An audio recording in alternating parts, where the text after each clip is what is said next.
평범한 18소녀 지민이가 학교 밖으로 나온 건 지난해 9월입니다. 고민을 시작한 건 중학교 3학년 무렵. 학교 이렇게 거의 정문 들어가기 전에 거의 학교만 보여도 이게 속이 입에 스컹거에 물렁거리고 학교에 있기가 너무 힘든 거예요. 지민이는 왜 학교를 벗어나려 했던 걸까요?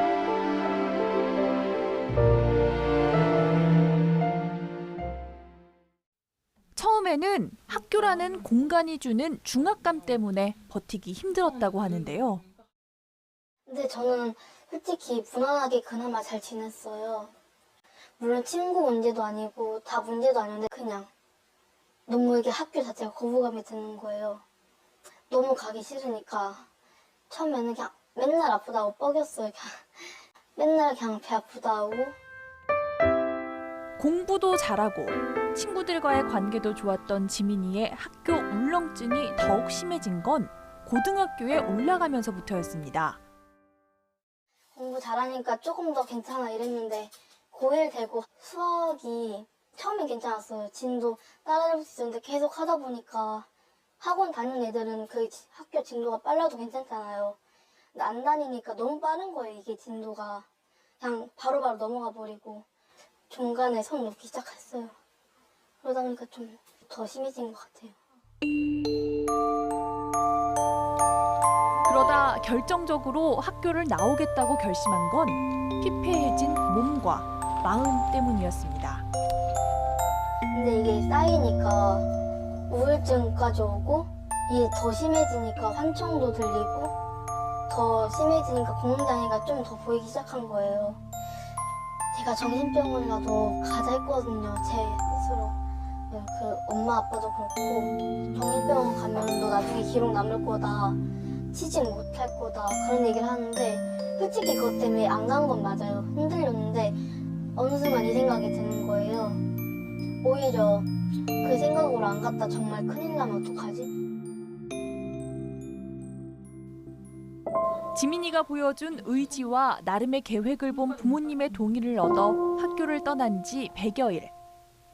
집에서 혼자 먹는 밥이지만 지민이는 이제 더는 체하지 않습니다. 확실히 점심밥 먹을 때도 집에 혼자 먹으니까 편하긴 해요. 자도 장기 같지 않고 속이 맨날 쓰리고 그랬어요. 머리도 두통이 꽤 심했고 그러니까 그 흉통도 제가 되게 심했어요. 이것도 나아졌어요. 확실히 자퇴하니까. 진짜 어렵긴 한데 하니까 나아졌어요.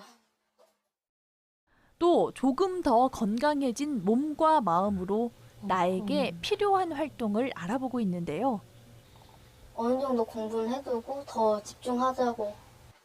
예를 들어 그 취업 성공 패키지. 저도 그거 이번 연도에 하려고요. 먼저 취업 상담해주고 그 뒤에 이제 학원하고 연동시켜줘서 하고 그 뒤에 취업을 봐주는.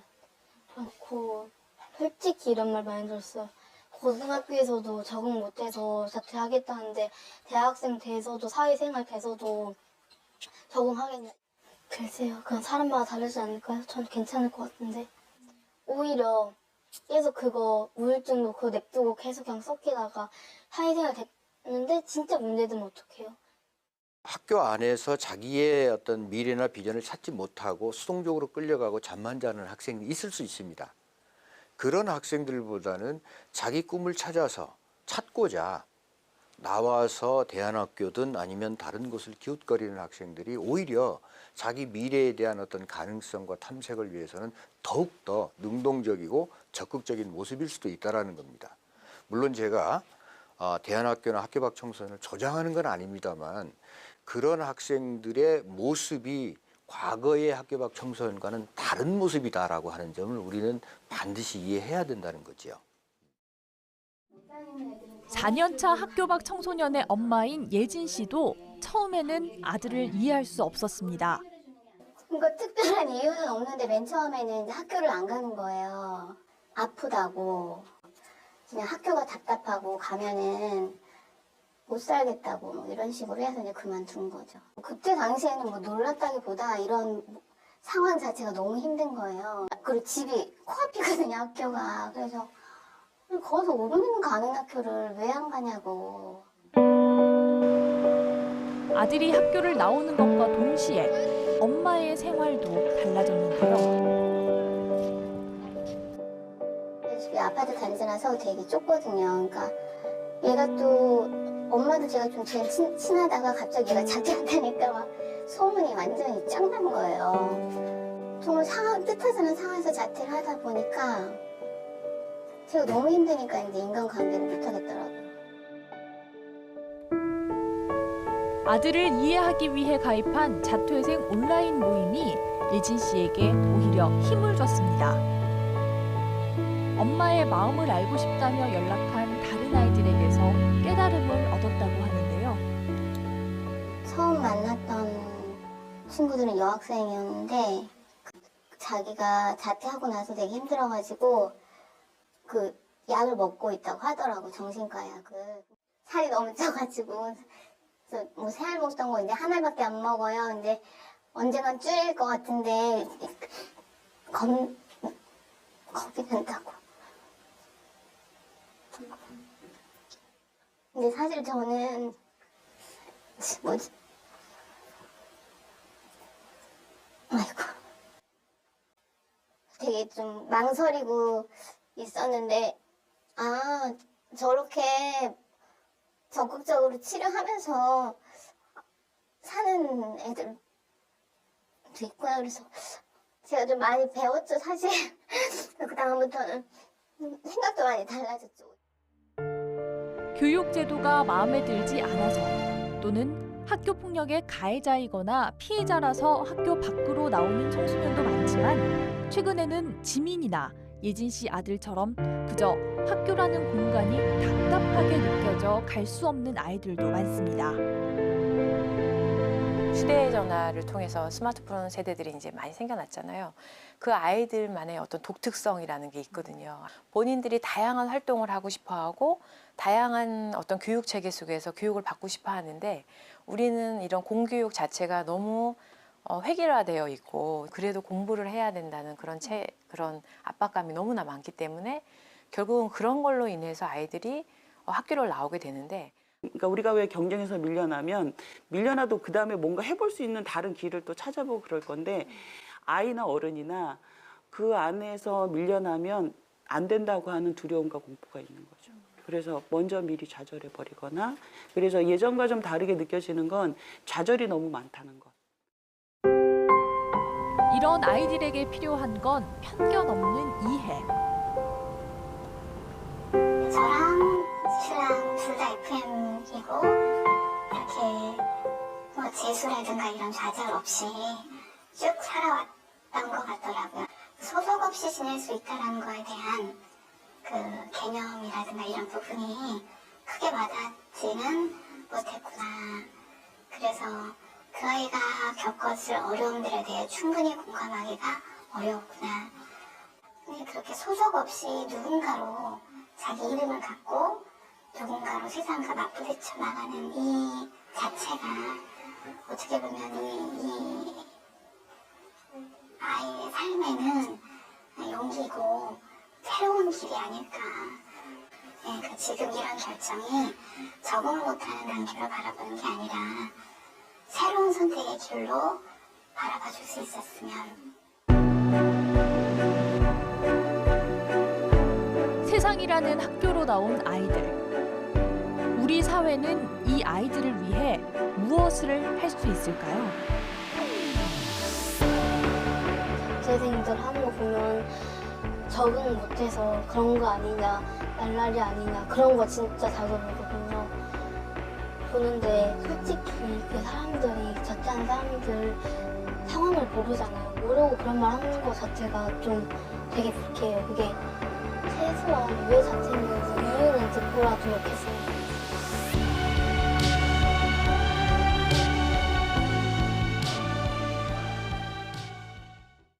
점점 치열해지는 경쟁, 또 어려운 친구 관계 속에 학교에서 느끼는 중압감 때문에 너무 힘들다는 청소년들의 아우성이 들리는 듯합니다.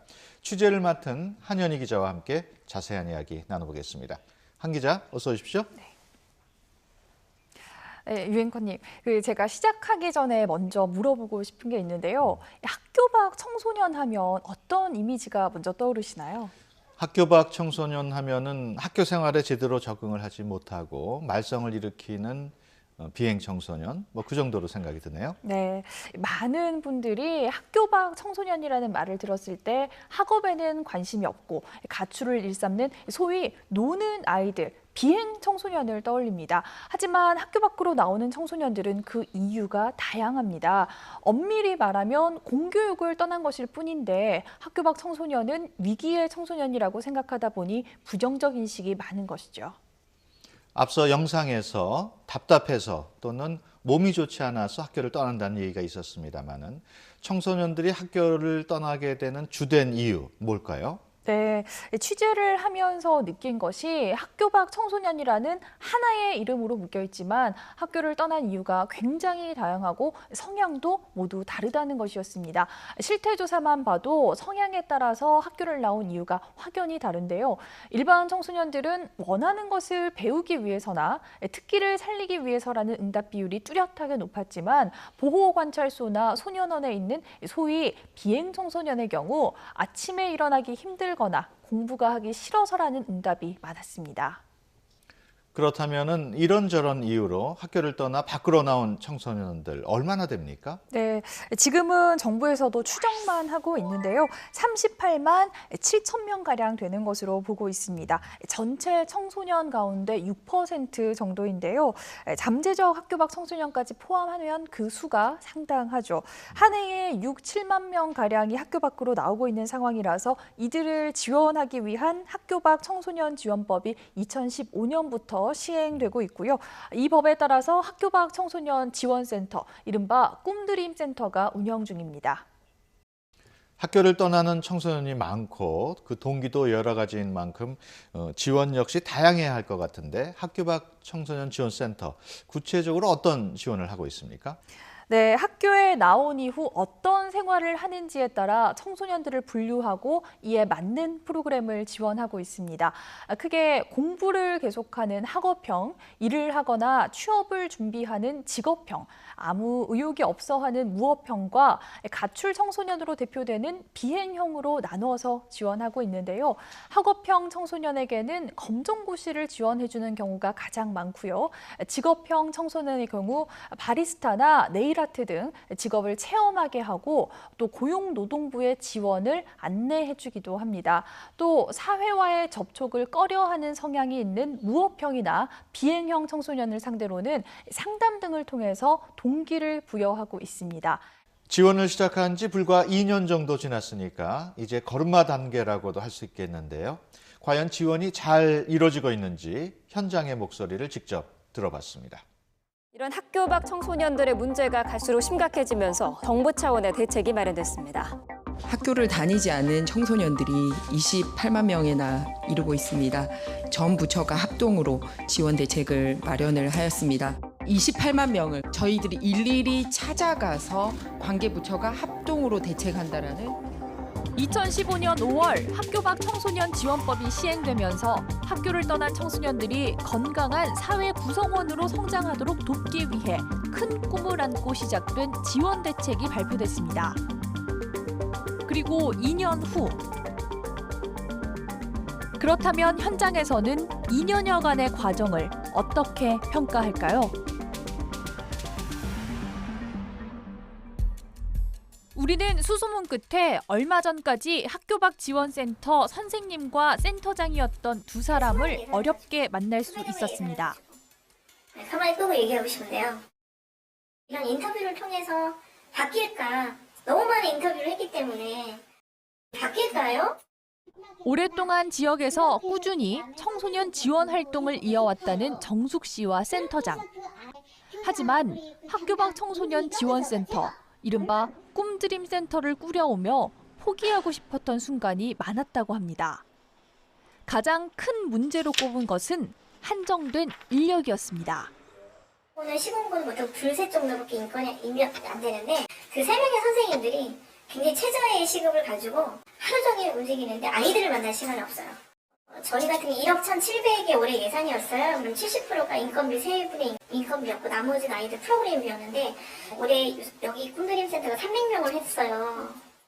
근데 300명을 나머지 프로그램을 갖고 얼마나 아이들한테 서비스가 갔겠어요.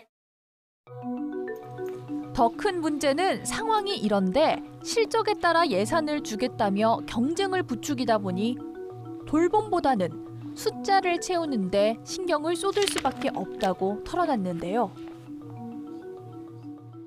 네, 예를 들어서 이 아이가 센터에 와서 검정고시 공부를 했어요. 그럼 그거 하나가 실적인 거고, 간식을 먹었어요. 그것도 하나의 한 건이 실적인 거고, 또 나가서 무슨 활동을 했어요. 그럼 또 하나의 실적인 거예요.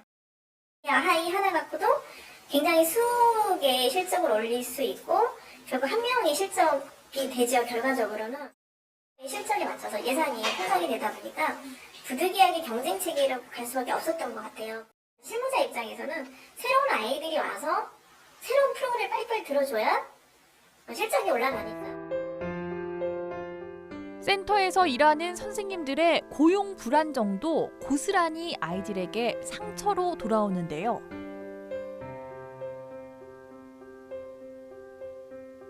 그래서 1년마다 계약해서 계약이 유지가 안 되면 선생님이 딱 그만두는 거예요. 근데 아이들이 보통은 어디 마음 붙이지 못하고 어딜 갈 수도 없는 애인데 선생님이 너무 마음에 들어서 여기 다닐 거야 이렇게 말했는데 몇 달 있다가 선생님이 싹 없어지니까 또 제로가 된 거예요, 저는. 여러 가지 이유로 학교를 떠난 아이들에게는 여러 형태의 노력이 필요한데 그런 과정은 보지 못하고 숫자만으로 성과를 평가하는 현장과 동떨어진 정책이 펼쳐지고 있다는 겁니다. 편대만 걸리는 거지 현장을 모른다는 마음이 너무 답답한 거예요. 구청이나 시장 좀 와서 봐줬으면 좋겠어. 실사 나오고 뭐해. 현장 한번 둘러보고 애하고 몇 마디 해보는 건데 그게 싫지를 않냐고. 거기다 한 곳에서 모든 학교 밖 청소년을 떠안다 보니 도움이 필요한 아이들이 갈 곳을 잃는 경우도 생기고 있습니다. 유일한 학교밖 청소년 지원센터가 피해자와 가해자가 보이는 거예요. 가해자가 학교밖 청소년이 될 수 있고 피해자가 학교밖 청소년이 될 수 있는데 피해자, 가해자 동시에 보이는 거예요. 이런 부분들도 이제 전혀 논의되지 않고 있었고요. 그러다 보니까 센터 내에서 이제 나 저 아이 때문에 난 피해를 받았는데 그래서 또 마음 상해서 안 오는 경우들도 있고 또 그 가해를 했던 아이가 또 있어서 와서 충분히 이용하고 정보를 받아야 되는 친구들이 또 못 오는 경우들도 있고.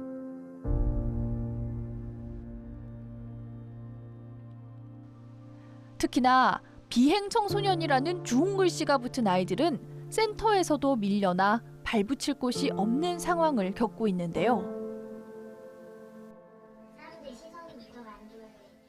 그런데 비행 청소년이라고 오지 말라고 하니까 그래서 더 비행 청소년이 많이 생기는 것 같아요. 갈 곳이 없고 밖에서 떠돌아다니니까 할 거 없으면 그냥 이것저것 생각하다가 안 좋은 생각도 하게 되고.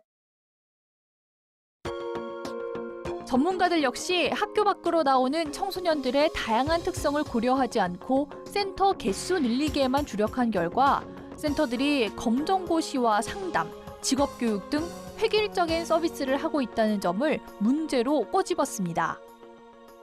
학교 밖 청소년들을 위한 어떤 지원 체계가 도시형, 농촌형, 어촌형 굉장히 다양한 모습으로 나타날 텐데 이것을 꿈드림 센터의 전국 유사하게 운영을 함으로 인해서 각자 똑같은 매뉴얼에 따라서 학교 밖 청소년들을 지원하고 있어요.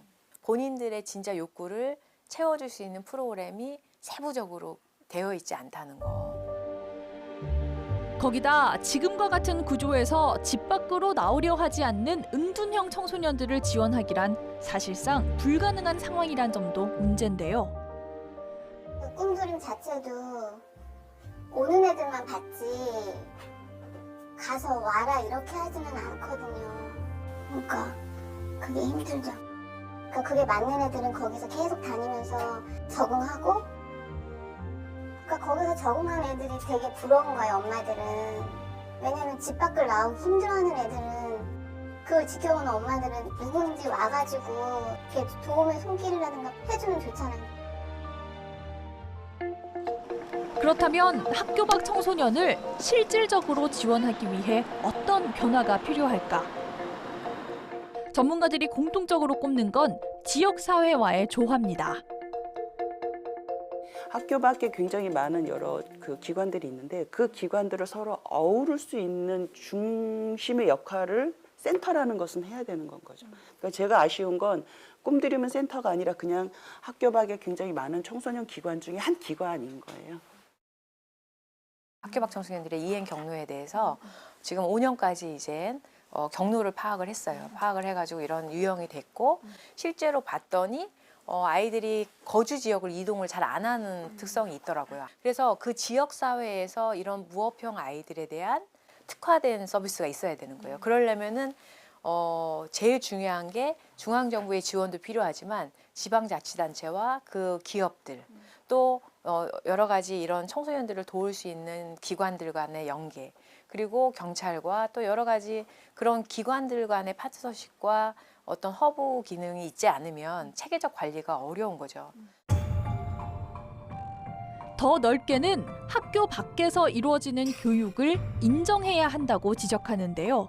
그러니까 우리가 그런 교육을 받았기 때문에 학생들에게도 당연히 그 교육을 시켜야 된다라고 하는 관념이 뿌리 깊게 박혀 있기 때문에 학교의 졸업장과 자격을 갖추지 못한 학생은 패배자라고 하는 인식이 있다라고 보여지는 거죠. 하지만 교육 이외의 다른 부분을 통해서도 얼마든지 성공의 가능성이 있다는 걸 알려주는 역할, 이게 바로 우리의 역할이 아닐까 싶습니다.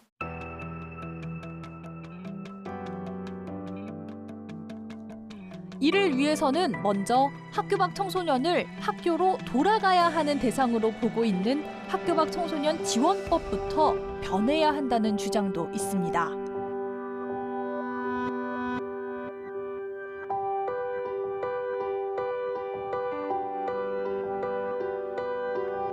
그래서 이미 학교 밖에서 그 대안학교를 다니거나 홈스쿨링을 하거나 개별적인 다양한 배움을 하고 있는 청소년들에 대해서 학업이 중단됐다고 보고 그 청소년들이 다시 학교로 복귀를 해야 그때 학업이 재개되는 것으로 그런 인식을 가지고 있습니다. 그래서 저희는 그 학교 밖 청소년 지원법 구조를 개정을 해야 된다고 생각하고 무엇보다 학교 밖 청소년에 대한 차별과 편견에 대한 예방이 중요하다고 말하는 정부. 하지만 정작 편견에 쌓인 건 법과 제도를 만드는 그들이 아니었는지 현장에서는 질문을 던지고 있습니다. 그러니까 정책도 어떤 관점에서 하느냐에 따라 굉장히 다른 거거든요. 이걸 구제적으로 구원적으로 한다고 했을 때는 그냥 불쌍한 애들 도와준다는 것은 그래서 자꾸만 지속성이 없는 거예요. 정책을 위반하는 관점이 근본적으로 달라져야 정책을 실행하는 실행 방식도 달라질 거라고 생각을 하는 거죠.